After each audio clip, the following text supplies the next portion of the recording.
여러분 안녕하십니까. 수요일 아침 방송 2부 전책입니다. 이 창밖이 벌써 밝아오고 있습니다. 통합당 공천에 막바지 이르면서 자연히 초점은 미래한국당 비례대표 공천으로 쏠리고 있습니다. 어제 한선교 당대표가 비례대표 후보 신청자 명단을 발표했습니다. 모두 531분인데 비공개 신청을 한 97분을 제외한 434명 명단입니다. 남자가 364명, 여자가 167명이군요. 보수 야당의 국회의원을 하겠다는 분들이 이렇게 많을 줄은 정말 몰랐습니다. 그것도 지역구 공천 희망자가 아닌 비례대표 희망자가 말입니다. 비례대표 의석수가 47석이니 아마 공천관리위원회는 30명에서 35명 정도 공천을 할 것으로 보입니다. 경우에 따라서는 27, 8명이 당선할 수 있고 또 최하로 가더라도 18, 9명은 당선될 수 있으니 말입니다. 공천 명단에 드는 경쟁률이 15대 1 정도인데 당선 가능한 순위를 감안하면 25대 1은 조금 넘을 듯합니다. 제가 아는 분들 이름도 많이 보이는군요. 언론에 이름이 많이 거론된 분은 윤주경 전 독립기념관장, 그리고 김은희 테니스 코치, 박대성 전 페이스북 부사장 등입니다. 유명인으로는 김환영 전 KBS 사장, 정운천 현 의원, 허범재 전 의원, 최강 전 복지부 장관, 그리고 김천식 전 통일부 차관이죠. 피아니스트 김예지 씨, 박현정 전 서울시장 대표, 그리고 김세용 전 시사협회 회장이죠. 김영철 전 공군 참모차장, 신원식 전 수방사령관, 오병주 전 부장검사, 경제학자로 오정건, 윤창현 두 교수, 그리고 이충상 전 부장판사, MBC 아나운서 출신 강미라 극동대 교수, 그리고 정운천 의원, 예능인 출신인 표영호 씨, 허원지 전 의원, 황윤원 전 당무감사위원장, 탈북민 출신이죠. 지성호 나우 대표까지 정말 기라성 같은 분들입니다. 제가 거론 안 한 분들 중에도 정말 많은 유명인사들이 있습니다. 솔직히 눈이 어지러울 지경입니다. 보수의 인재가 이렇게 많았다는 말인가요? 이분들 외에도 이름이 공개되는 걸 꺼려한 분들이 또 97분이나 있으니 솔직히 말씀드려 저는 지금 배가 부른 심정입니다. 제가 심사위원이었다면 아마 고민이 매우 컸을 것 같습니다. 어쨌든 공정한 경쟁이 됐으면 합니다. 이분들은 모두 다 비례대표 자격이 충분한 분들이라고 저는 생각합니다. 오늘 방송 일부에서 비례대표 연합정당에 참여할 것인가를 두고 민주당 의총에서 토론이 있었다고 말씀드렸죠. 그런데 민주당의 싱크탱크인 민주연구원에서 시뮬레이션을 한 결과를 보니 정의당이 참여하지 않고 민주당이 연합정당에 참여한 결과가 퍽 흥미롭더군요. 양정철 씨가 원장인 민주연구원에서 이런 자료를 내놓는 것은 우리가 쉽게 넘길 수가 없습니다. 결과는 이렇습니다. 연합정당 17석, 그리고 미래통합당의 위성정당인 미래한국당은 19석, 정의당은 7석입니다. 이러니 민주당은 아무리 망신살이 뻗치더라도 연합정당에 참여할 수밖에 없겠죠. 물론 정의당은 빠질 것이고 민생당마저 빠진다면 말이 연합정당이지 사실은 거의 100% 민주당의 위성정당이 됩니다. 어쨌든 연합정당은 지금 태동하고 있습니다. 이 15일 정치개혁연합이라는 정당이 창당을 한다는데 바로 그 연합정당이죠. 이 정치개혁연합은 성명까지 냈습니다. 민주당 의원과 당원의 결단을 기대한다. 선거연합정당은 연동형 비례대표제가 훼손되는 상황을 방관하지 말아야 한다는 절박합으로 나온 것으로 정의당도 이 점을 다시 한번 살펴봐 달라. 정봉주 전 의원의 주도에서 만든 열린민주당은 기자 간담회를 열었습니다. 그래서 자신들이 비례연합정당에 합류하겠다고 나섰습니다. 선거 전에 교통정리를 다 해드릴 테니 지분을 좀 챙겨달라는 것이겠죠. 패스트트랙 전국에서 4-1 협의체 가담을 했던 군소 정당들이 합당을 해서 출범을 한 호남의 민생당은 지금 비례연합당에 참여할 뜻이 없는 것처럼 보였다가 다시 내분이 생겼다고 하는군요.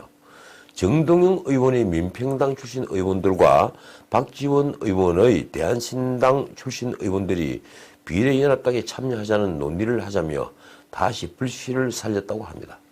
아마 민주당 체면을 봐서라도 그렇고 무엇보다도 자신들도 크게 손해볼 일이 아니니 앞날을 위해 참여하는 게 실보다는 덕이 훨씬 더 크다는 생각을 하고 있겠죠. 그렇게 되면 정의당만 결국 외톨이로 독자적인 비례 후보를 내야 합니다. 그 결과는 어떻게 될까요? 제 판단으로는 그렇게 되면 지난 선거보다는 조금 낫겠지만 연동형 비례제를 해서 크게 득볼 일은 이제 없다는 겁니다. 아마 6, 7석 정도에 그치겠죠. 정계위를 주도하면서 민주당과 협상 끝에 얻어낸 게 이제 물거품이 되고 만 겁니다. 심상정 대표는 지금쯤 무슨 생각을 하고 있을까요? 정치판은 정말 한치 앞을 알 수 없는 안개 속입니다. 이래서 정치인은 정돌거려야 하는 겁니다. 자, 재미있는 뉴스가 하나 있었습니다. 조국 전 민정수석의 지지자들이라는 분들이 조국 수호당을 만들겠다며 창당준비위원회를 중앙선관위에 신고를 했다고 하는군요. 최근 우리는 부패하고 사악해진 정치검찰이 국민의 명령을 받들어 개혁을 추진하려는 장관과 그 가족들에게 자행한 무자비한 폭력을 적나라하게 목도했다.